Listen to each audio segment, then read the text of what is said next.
Hello, I'm Christopher Allen, and I am joined here today with Chloé Oestreich. And her message and her expertise, I think, is really fascinating to a lot of folks in my network and in the networks of all the folks in Allen Interactions in training and development and in the HR space.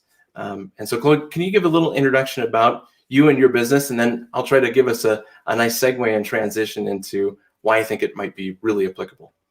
Yes, firstly, thanks so much for having me, Chris. It's lovely to be here. So I'm calling in from Melbourne, down under here in Australia. And I do have a lot of clients all over the world, though, due to my European background. So I primarily coach CEOs and senior executives in the space of EQ, awareness, confidence, and ensuring that they are effective communicators that lead with impact. Fantastic. Thanks so much. So one of the things that I thought we would start with is where the training department in most organizations is focused, and that's helping people be successful by being able to do the right thing at the right time. And what I've noticed, following your work and the great gifts that you're putting out on social media for all of us to consume, is you're working with folks who are high performers. They're already well practiced. They know what they're about to do is going to be successful, and they're putting the exclamation point on it with things that they're doing with their body, with their mind, and with their voice. And so I think there's an interesting intersection here with folks who are just helping people become better performers, knowing that I'm about to do the right thing and I know how and I have the skills, with taking that to the next level of performance by being in the moment and projecting it to others, so everyone's comfortable with about what's about to happen. So I have some questions, and I think we might bring this together with some kind of casual conversation. Let me kick it off with this.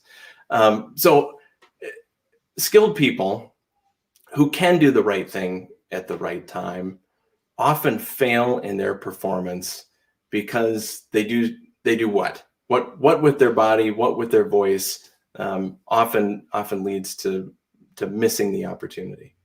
Oh, you dove straight in, Chris. That's the $1 million question, isn't it? Well, I would probably answer it by saying skilled, competent individuals who do the right thing at the right time often rely too heavily on experience, talent, and expertise. And they spend very little time on understanding how they might be subconsciously undermining themselves. So they don't spend enough time in the areas of EQ, self-awareness, and ensuring that when they walk into a room, they actually really connect with the people in front of them. And so kind of my next set of questions is, okay, so that probably means that those folks are getting into some bad habits because they know that the thing that they're about to do is going to be successful. It's been successful for them many times in the past. That maybe allows them to be too comfortable or too casual. How do you think those habits start to creep in, even for someone who knows that they're about to do something that should be successful? I think, look, one of the first questions I ask people is, how would you rate your current level of EQ, and how would you rate your current level of self-awareness? And the answers vary. And I would say the majority of people would say, yeah, I think I've got a good level of self-awareness. But once we then get into the room and we really dive into that topic, a lot is being uncovered. Now, when we talk about bad habits, really what I'm talking about is blind spots. And they're called blind spots for a reason. We're not aware of them. So a lot of my work is really around holding up the mirror and telling people or coaching them through what are their strengths and how might they be subconsciously undermining themselves at the moment? What are the areas that work against them? And there are many ways in which we subconsciously undermine ourselves. I would probably say there are two groups of people that I tend to work with. There is the group of individuals who are high performers. They're primarily CEOs, senior executives. They most of the time have a growth mindset, and they really want to be top of their game. They want to understand, what does it take to be in the top 2 or 3%. And so for them, it's really about understanding what's currently preventing them from being an effective leader. And then there are the second group of people who are individuals, very often management consultants, who have been hired based on merit and talent and experience and expertise. And they're very often left-brained. They're quite analytical. They've got high IQ. However, they haven't spent much time on the EQ component. So they know they're currently missing out on promotions because they don't know how to lead a team. They don't know how to build rapport. They don't know how to convey compassion. They don't know how to convey empathy. And so these two groups are really fascinating to work with.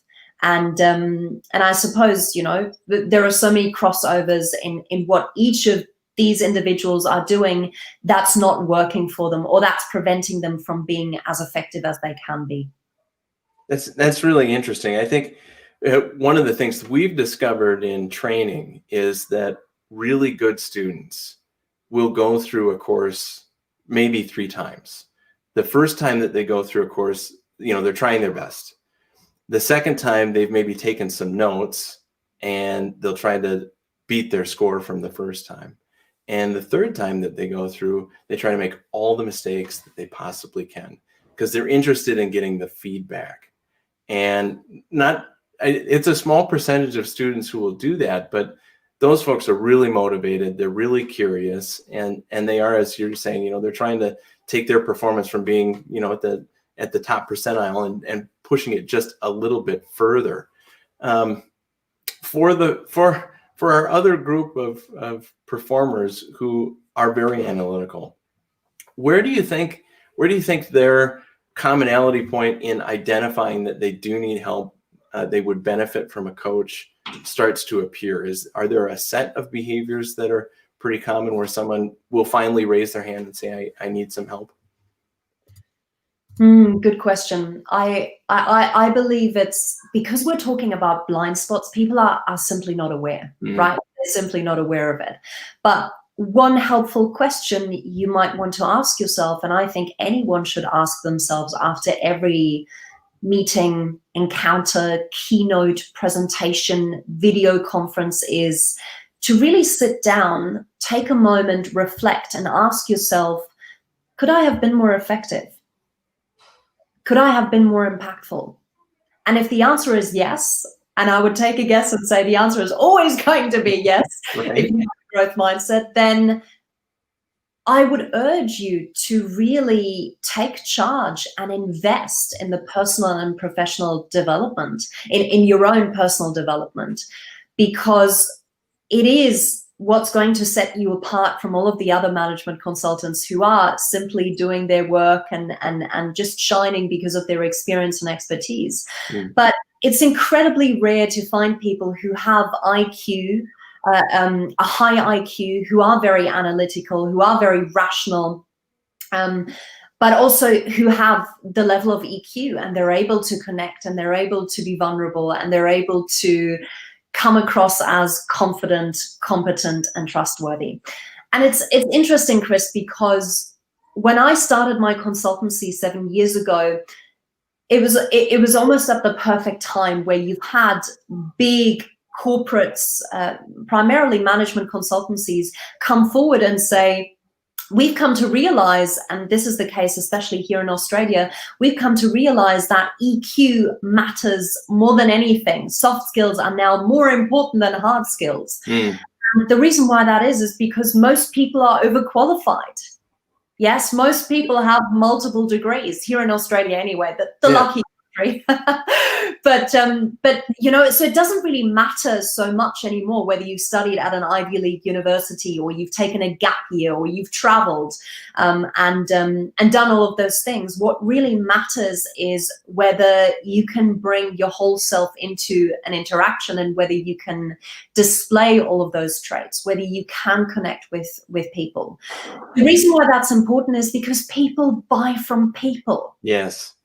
And you know, I have this conversation with my clients all the time. I work with a lot of architecture firms. Now, architecture is one of the most competitive industries out there. So, and funnily enough, I also work with building companies, as well as council, as well as construction companies. And one of the first questions I always ask them is, why did you choose company A over company B?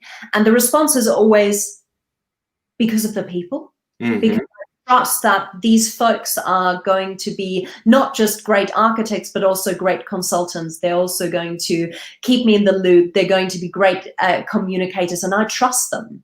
So these are possibly the most important skills, and they don't come naturally to the majority of people. Right. I something in there really resonates with me, and it's the thought in my own buying habits that for some of the big decisions, you kind of want to feel like the other person could be your best friend. You know, that they have the traits of they're trustworthy, they've got your back. It's going to be easy because I don't need to dig too much. They're not hiding something for me. It doesn't feel sketchy, and that level of trust is something special. I think that a good salesperson is really able to do with lots of people across lots of different fields and places and interests, and be able to make that connection. Okay, I got another maybe stumper for you. So I'm working on my presence, and I'm working on trying to be more in the moment and available. What sort of things tend to maybe break the dam and be the big breakthroughs where I, as someone who's working on this, am going to start to see that my overall performance is increasing because I'm investing in it? Let me share a piece of research that I came across when I started this consultancy, and it still blows my mind to this very day. I'm sure you've come across it. It talks about how we make up our mind within the first 3 seconds of meeting someone, right? So we meet someone for the first time, and it takes us that much time to go, I trust you, or I don't trust you, or I believe you're confident, or I believe you're not confident, or I believe you're competent, or I don't believe you're competent. Remarkable, right? So what filters through our brain in that short encounter? It's based on the way someone looks, dresses, shakes your hand, and carries themselves. Very often, we haven't even opened our mouths by that time. So I looked at that 3-second encounter, and I thought, wow, this is fascinating. And I wanted to flesh it out further and really understand what else filters through our brain in that short encounter, and how can we manipulate it?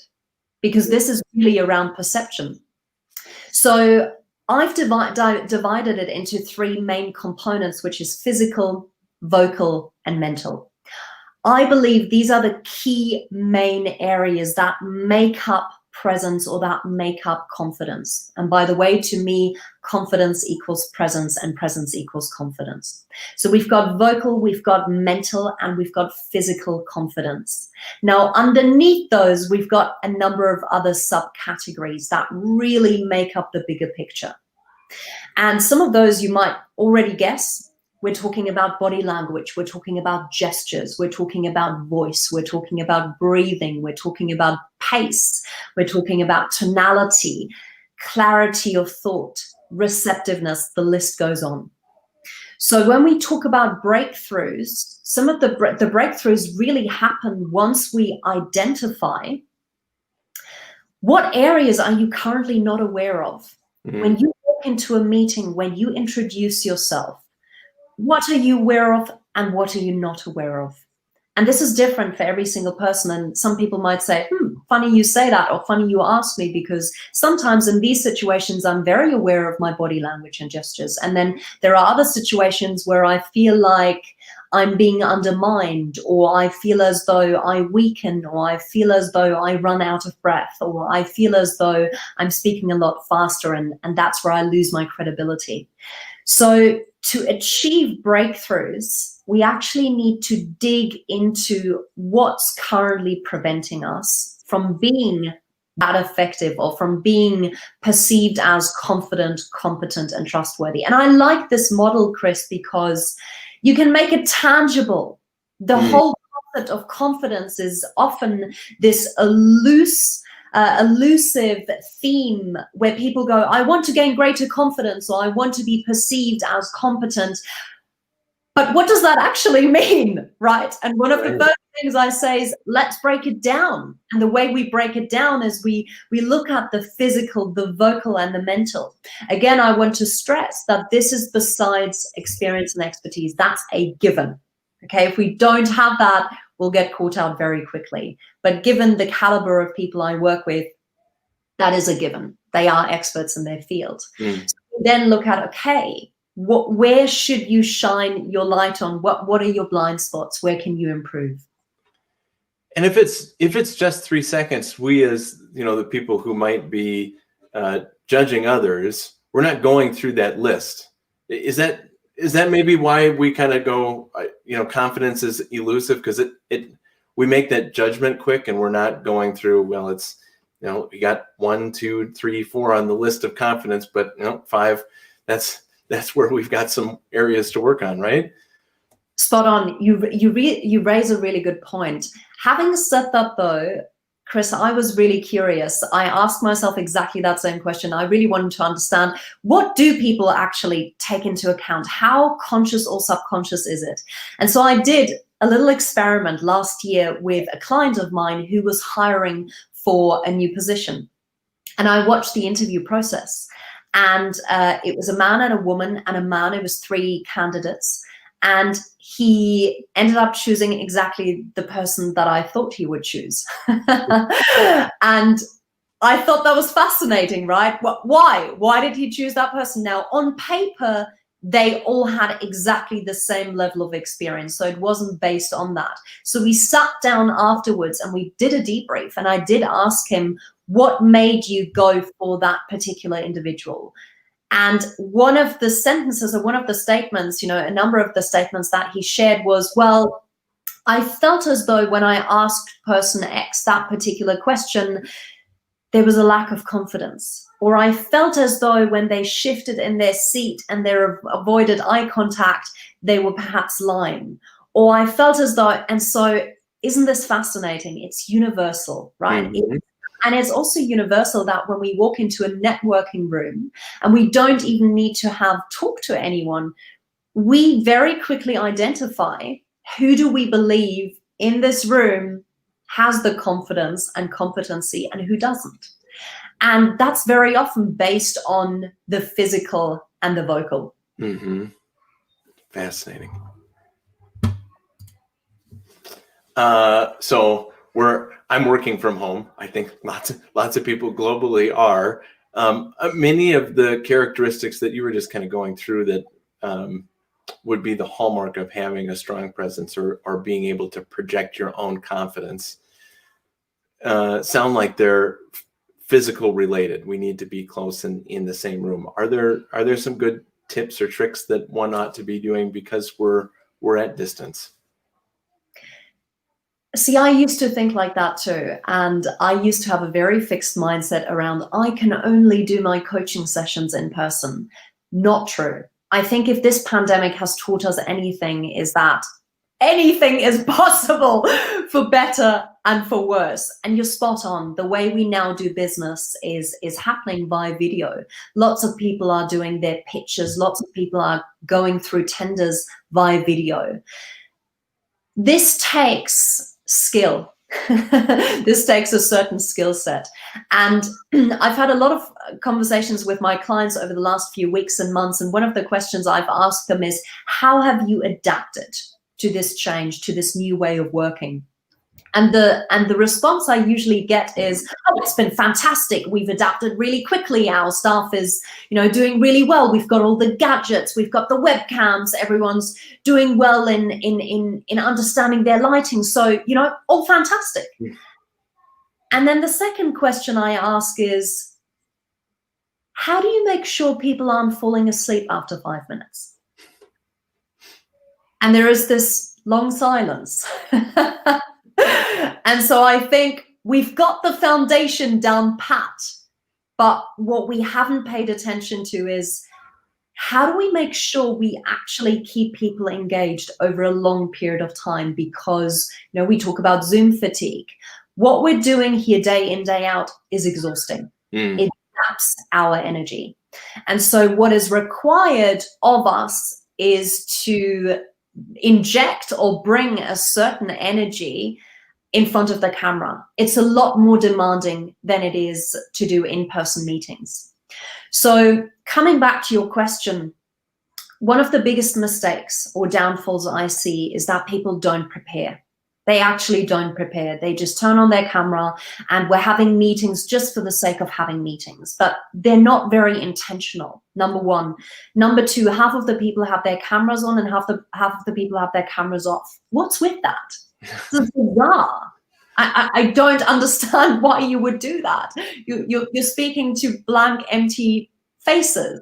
So I believe that if you conduct a meeting, you can demand people's attention. And one of the best tips that I can give you is be in charge, be in control. Know that you are competing against the partner who's cooking breakfast or lunch downstairs, the phone going off, the inbox going off, the sounds going off continuously, the children playing next door, being homeschooled, the dog barking next door.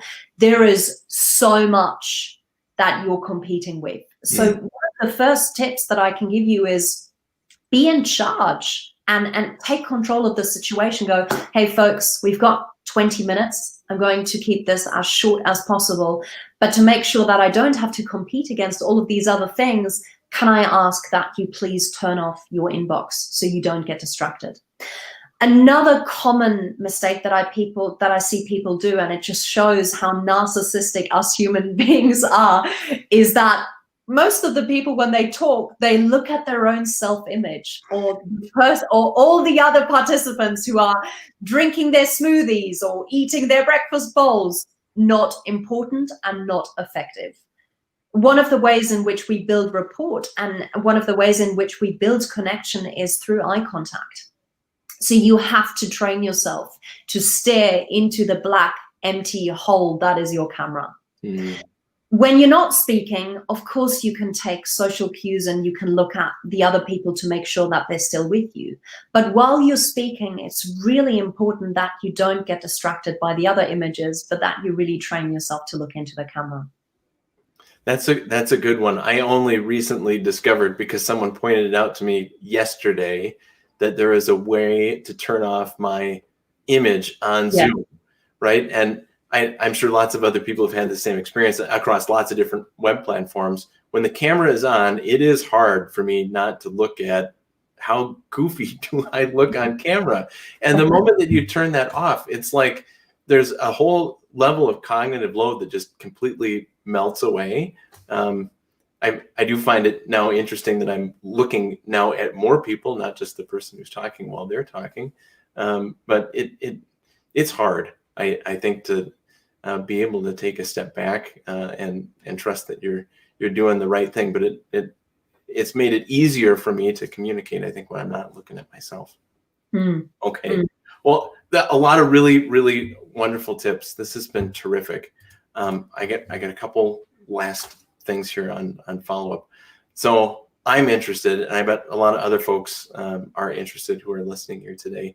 Where do you recommend people begin if they want to make this part of their own personal journey and be better, feel like they are presenting with confidence and more in the moment? What's the best first step? Well, I have to say that the US is possibly the best country for this. You've got so many extraordinary thought leaders. You've got people like Brene Brown. You've got people like Amy Cuddy. You've got people like Simon Sinek, who are extraordinary thought leaders and who really promote that you invest in your own personal and professional development. If you want to, I suppose, get some guidance or tips on a weekly basis, then you can follow me on LinkedIn. I produce some content on a weekly basis. I put together a video that you can see. You don't have to connect with me. You can simply follow me. Otherwise, you may wish to find out more information on my website. But it's really starting the journey. And I think, you know, there's a lot you can do yourself if you are committed, but very often what's missing is the accountability component and having a coach who holds up the mirror. But what I would start doing is really making time to reflect more regularly. I think the majority of people are so time poor that when you ask them, how do you think you could have done better?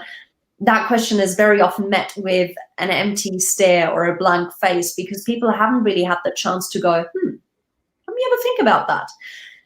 As a high performer, that's a question you should be asking yourself all day, every day, after every meeting, especially if you lead a team. So much of our job as leaders is around really motivating and inspiring our team to do better. That's your job. That's what you get paid for. People forget that.